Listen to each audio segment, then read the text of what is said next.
Good evening po sa inyong lahat, no?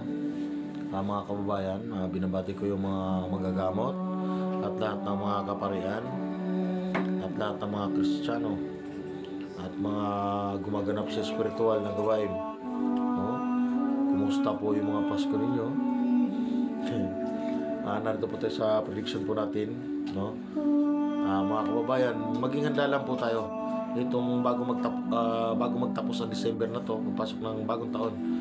Meron pong hangin na malakas na may kasamang ambon-ambon, ulan na mahina naman po. Di po matawag na bagyo to. Maging maingat lang po tayo, no? Kung mahina ating bubong, mahina ang ating mga kasi hangin po talaga to. May mga puno po na matatama ng hangin o mabali yung sanga. Ingat po. Ito po yung nakita ko. Ito bago magsalubong ng bagong taon, no? Parang semi-unos po yan. Ngayon nakikita ko.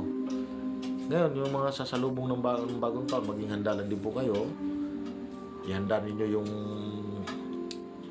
mga ninyo, dapat ihanda. Pangalawa, yung magpapaputo, mag-ingat.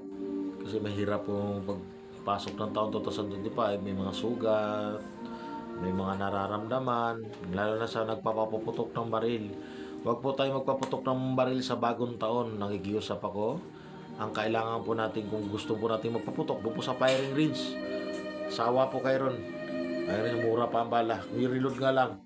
Huwag po tayo magpaputok sa bagong taon, no? Hindi ko naman sa amin i-mention yung iba o ano mga katayuan sa buhay. Yung po mga gun owner.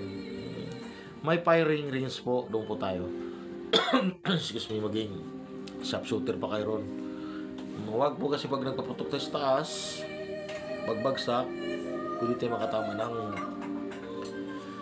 mamamayan o taong walang inosente.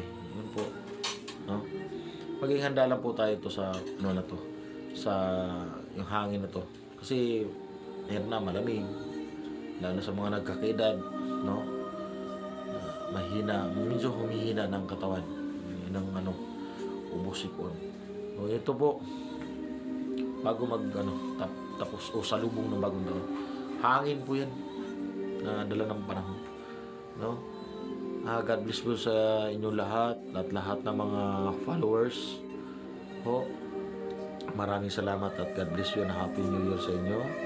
At ganun din naman sa mga kaibigan kong manggagamot. God bless you din sa inyo lahat, no? Nawa pagpalain kayo ng Diyos ng mga pangyarihan sa langit at patuloy po yung mga gawaing spiritual, pagganap sa gawaing spiritual, anuman, husgahan man kayo ng tao. Alam ko naman natili kayo maging matatag sa lahat ng pagsubok. Ganun po mga gawaing spiritual at mga manggagamot. Tunay na manggagamot, no? Labag man sa ating kalooban, kailangan natin gampanan ang ating tangat, ating hawak. Yun po. No, God bless po sa inyo lahat. Happy New Year. Mag-ingat po. Yun na po ang aking prediction sa gabi nito. Salamat. Alleluia, alleluia, alleluia.